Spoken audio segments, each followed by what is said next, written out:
வணக்கம் நண்பர்களே. ஸோ நம்ம ஒரு கிளைமேக்ஸை நெருங்கிட்டோம் அப்படின்னே சொல்லலாம். அப்ளை ஆன்லைன் டேட் வந்து பார்த்தீங்கன்னா இன்னும் ஒரு 3 நாட்களில் க்ளோஸ் ஆகுது. அது 29ஆம் தேதி இதுலேருந்து 5 மணி வரைக்கும் ஈவினிங் வரைக்கும் தான் பண்ண முடியும். ஓகேவா? ஸோ அந்த மாதிரி தான் நோட்டிஃபிகேஷன் தான் கொடுத்துருக்காங்க. அப்போ வந்து நமக்கு 2 வகையான நோட்டிஃபிகேஷன். ஒன்று மாவட்ட வாரியாக டிஸ்ட்ரிக்ட் ரெக்ரூட்மெண்ட் போர்டு, அது வந்து மாவட்ட வாரியாக நீங்கள் விண்ணப்பிக்கலாம். அப்புறம் வந்து எஸ்ஆர்பி என்கிற ஸ்டேட் ரெக்ரூட்மெண்ட் போர்டு. ஸோ இதுக்கு வந்து பார்த்தீங்கன்னா மாநிலம் தழுவிய அளவில் வந்து நீங்கள் அப்ளை பண்ணலாம். ஸோ ஸ்டேட் ரெக்ரூட்மெண்ட் போர்டுக்கும் நீங்கள் தனியாக அப்ளை பண்ணி ஆகணும். ஏன்னா ஸ்டேட் ரெக்ரூட்மெண்ட் போர்டு எஸ்ஆர்பியில் 377 வேகன்சி போட்டிருக்காங்க. சரிங்களா? ஸோ இது வந்து பார்த்தீங்கன்னா ஆல் ஓவர் தமிழ்நாடு காம்படிஷன் வரும் இந்த எஸ்ஆர்பிக்கு. சரிங்களா? ஆனால் ஆல் ஓவர் தமிழ்நாடு காம்படிஷன் வரும். வேலை வாய்ப்பு வந்து பார்த்தீங்கன்னா உங்களுக்கு சென்னை இதில் தான் உங்களுக்கு போஸ்டிங் கொடுப்பாங்க. இது வந்து எஸ்ஆர்பி, இதுக்கு தனியாக நீங்கள் அப்ளை பண்ணணும். இதற்கான கடைசி தேதியும் 29ஆம் தேதி தான். இதற்கான எக்ஸாம் தேர்வு தேதி வந்து அக்டோபர் 5. ஓகே. அடுத்ததாக வந்து பார்த்தீங்கன்னா டிஸ்ட்ரிக்ட் ரெக்ரூட்மெண்ட் டிஆர்பி மாவட்ட வாரியாக அவங்க வந்து காலிப்படிங்க அடிப்படையில் வந்து ரெக்ரூட்மெண்ட் பண்ணியிருப்பாங்க. அவங்க வந்து பார்த்தீங்கன்னா சொசைட்டிக்கும் கொடுத்துருக்காங்க, மத்திய கூட்டுறவு வங்கிக்கும் இந்த டிஆர்பியில் நீங்கள் அப்ளை பண்ணிக்கலாம். ஓகேவா? ஸோ இந்த மாதிரி 2 நோட்டிஃபிகேஷன் இருக்கு.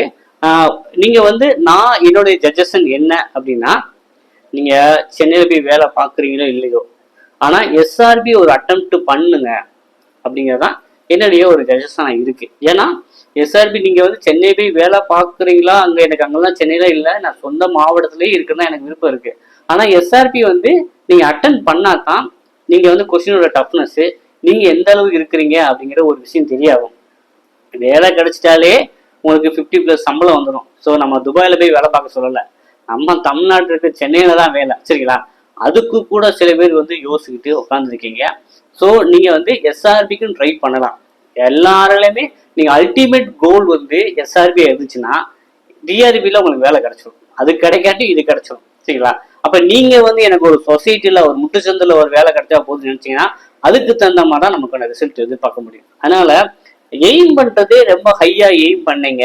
ஸோ 50+ சேலரி எஸ்ஆர்பி சென்னை பேசுது, அழகான நல்ல சம்பளம் தான். சரிங்களா? அப்போ வந்து உங்களுக்கு அல்டிமேட் எய்ம் எஸ்ஆர்பியில் 377 வேகன்சி இருக்கு. சப்போஸ் அது வந்து நீங்கள் அல்டிமேட் எய்ம் பண்ணீங்க அப்படின்னா டிஆர்பிலனா ஏதாவது ஒரு போஸ்ட்ல நீங்கள் உட்காந்துருவீங்க. சரிங்களா? உங்கள் எய்மே வந்து பக்கத்தில் உள்ள ஒரு சொசைட்டி, ஒரு பேக் சொசைட்டி அப்படி இருந்துச்சுன்னா அதுக்கு இந்த மாதிரி ரிசல்ட் தான் நீங்கள் பார்ப்பீங்க. ஓகேவா? ஸோ அதனால என்னுடைய கடமையாக இருந்தது, அதையும் உங்கள்கிட்ட சொல்லிட்டேன்.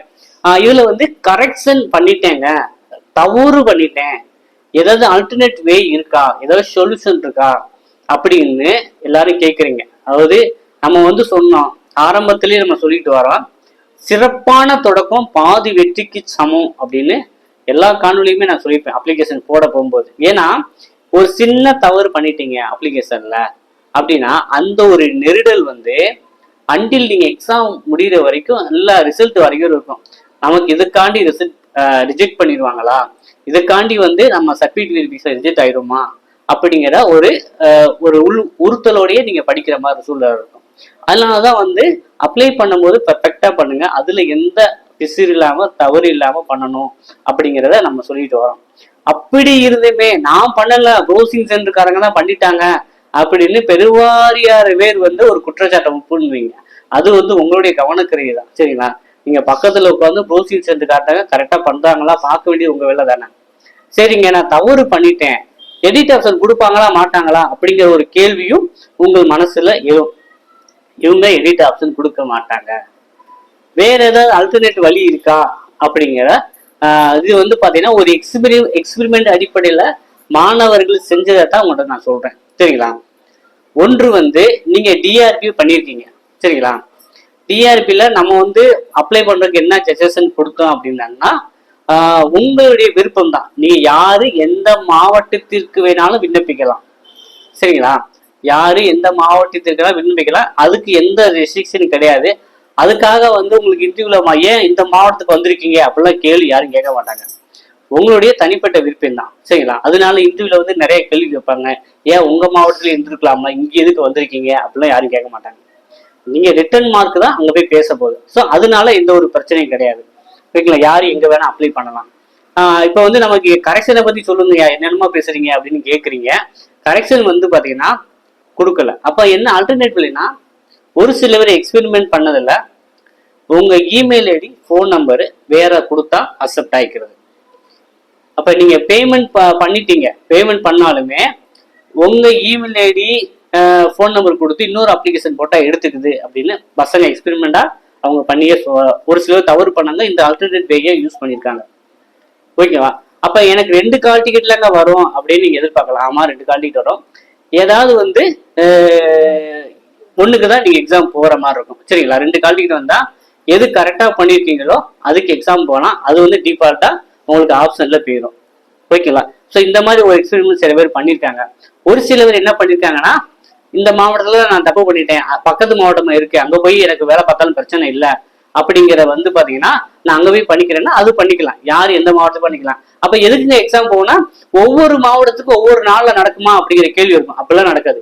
அனைத்து தமிழ்நாட்டில் உள்ள அனைத்து மாவட்டங்களுக்கும் ஒரே நாள்ல ஒரே நேரத்துல ஒரே கொஸ்டின் பேப்பர் தான். ஆனா பக்கத்துல உள்ளவங்க எனக்கு ஒரே கொஸ்டின் பேப்பர் கேட்காதீங்க. அவங்க ஒரு சீரீஸ் மாறி இருக்கும். உங்களுக்கு ஏ சீரீஸா இருக்கும், பக்கத்துல உங்களுக்கு பி சீரீஸா இருக்கும். சரிங்களா? அந்த சீரீஸ் தான் மாறும். அந்த கொஸ்டின் பேப்பர் அனைத்து மாவட்டத்தினருக்கும் ஒரே நாள் ஒரே டயத்துல ஒரே கொஸ்டின் பேப்பர் தான். டிஆர்பிக்கு ஒரு கொஸ்டின் பேப்பர், ஏன்னா டிஆர்பி வந்து அக்டோபர் 11. எஸ்ஆர்பிக்கு ஒரு கொஸ்டின் பேப்பர், அது வேற. சரிங்களா? ரெண்டையும் போட்டு நிறைய பேர் குழப்பிக்க வேண்டாம். அப்போ வந்து இதுதான் நமக்கு ஒரு அல்டர்னேட் வே. சரிங்க, நீங்க வந்து ஒரு ஆப்ஷன் சொல்லிட்டீங்க, அது டிஆர்பியில் நான் அப்ளை பண்ணா வேற மொபைல் நம்பர் போட்டா வேற இமெயில் கொடுத்து இன்னொரு அப்ளிகேஷன் போடலாம். அப்ப நம்ம ஏற்கனவே போட்ட காசு திரும்ப தருவாங்க, பண்ண மாட்டாங்க. நீங்க 2 அப்ளிகேஷன் போட்டாதான் கணக்கு வரும். எது சரியான அப்ளிகேஷனோ அதை பண்ணிக்கலாம். இல்ல இன்னொரு வே இருக்கு, நான் இந்த மாவட்டத்துல பண்ணிட்டேன், நான் பக்கத்து மாவட்டத்துல போறேன்னு ஆசையா இருக்கு, அங்க நிறைய வேகன்சி போட்டுருக்காங்க, சொந்தக்காரங்களும் அங்க இருக்காங்க, அப்படியே நான் படிச்சுக்குவேன், வேலை பார்த்துக்குவேன் அப்படின்னு நினைக்கிறவங்களும் அப்படி மாத்தி பண்ணிக்கலாம். அது இதெல்லாம் யாருக்கு சொல்றேன், தப்பு பண்ணிட்டேன், இதுக்கு உறுத்தலாவே இருக்கு அப்படி நினைக்கிறவங்களுக்கு தான். ஏற்கனவே பெர்ஃபெக்டா பண்ணிருக்கேன், அதனால எனக்கு எந்த பிரச்சனையும் இல்லாம இந்த வீடியோ பார்க்க வேண்டாம். ஓகேவா? அது ஒண்ணு. அப்புறம் வந்து பாத்தீங்கன்னா எஸ்ஆர்பிலையும் பண்ணா எஸ்ஆர்பிக்கு இதே சொல்யூஷன் தான். எஸ்ஆர்பிலையும் நீங்க தவறு பண்ணிருக்கீங்க அப்படின்னு ஃபீல் பண்ணீங்க. நமக்கு வந்து மெயினான ஒரு விஷயங்களை தவறு பண்ணவே கூடாதுங்க. உங்க பேர் 10th மார்க் ஷீட்ல உங்க பேர் எப்படி இருக்கோ அதை அப்படியே கொடுக்கணும். அதுல வந்து யாரும் தவறு பண்ணக்கூடாது. இன்னொன்னு வந்து உங்களுடைய டேட் ஆஃப் பர்த், அதுலயும் தவறு பண்ணக்கூடாது. ஏன்னா இதை பேஜ் பண்ணி தான் ஏஜ் ரிலாக்ஸேஷன் அந்த மாதிரி எல்லாம் கொடுக்குறாங்க. அப்ப டேட் ஆஃப் பர்த்ல தவறு பண்ணக்கூடாது. அப்புறம் 3வது கம்யூனிட்டி. அப்ப உங்க கம்யூனிட்டியை பொறுத்துதான் இடஒதுக்கீடு கொடுத்தாங்க. இது வந்து மெயின் கிரிட்டீரியா, இதுலலாம் தவறு பண்ணவே கூடாது. சரிங்களா?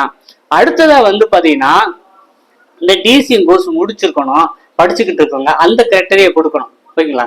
ஸோ இதெல்லாம் வந்து அவங்க மெயின் கிரிட்டீரியா. ஸோ இதெல்லாம் நீங்க தவறு பண்ணக்கூடாது.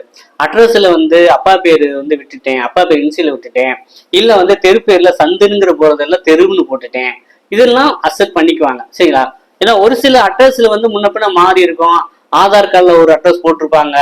சரிங்களா? அப்ப அந்த மாதிரிலாம் ஒரு சில விஷயங்கள், அட்ரஸ் சம்பந்தமான விஷயங்கள்லாம் அவங்க மெயின் அட்ரஸ்ங்கிறது எதுக்குங்க?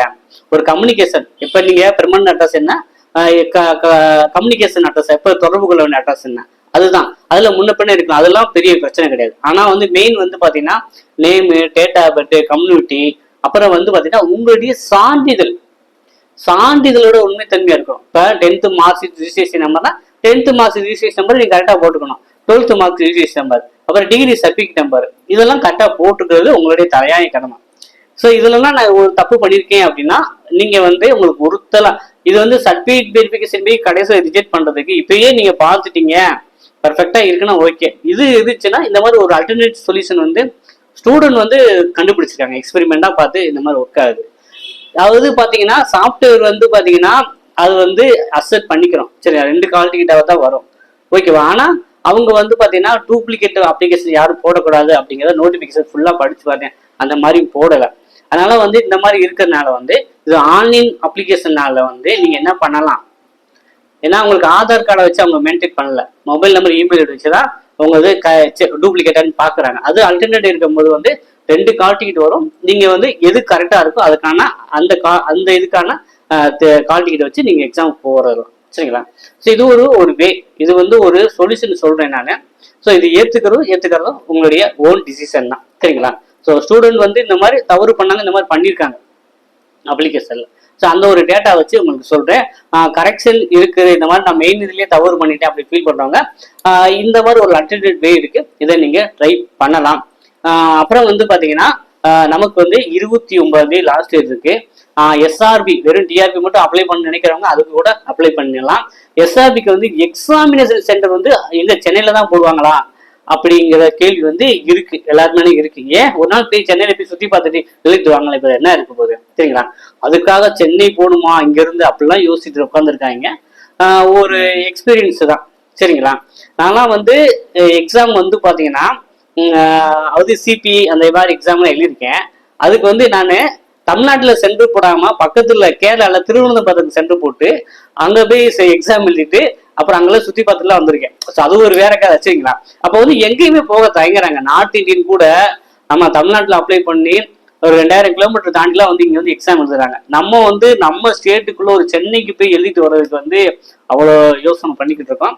சரி, உங்களுடைய சொந்த விருப்பம் தான். ஸோ இப்போ வந்து பாத்தீங்கன்னா கரெக்ஷனை பத்தி நிறைய பேர் டவுட் கேட்டிருந்தீங்க. அதற்கான ஒரு தெளிவா தான் இந்த காணொலி இருக்கும் அப்படின்னு நம்புறேன். இந்த வீடியோ பிடிச்சுன்னா மறக்காம லைக் பண்ணி வச்சிருங்க. உங்க நண்பர்களுக்கும் தேவை அப்படின்னா மறக்காம ஷேர் பண்ணுங்க.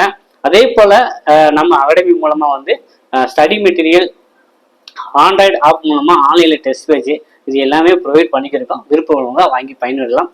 தொடர்ந்து இணைந்தீர்கள். மீண்டும் சந்திப்போம். நன்றி, வணக்கம்.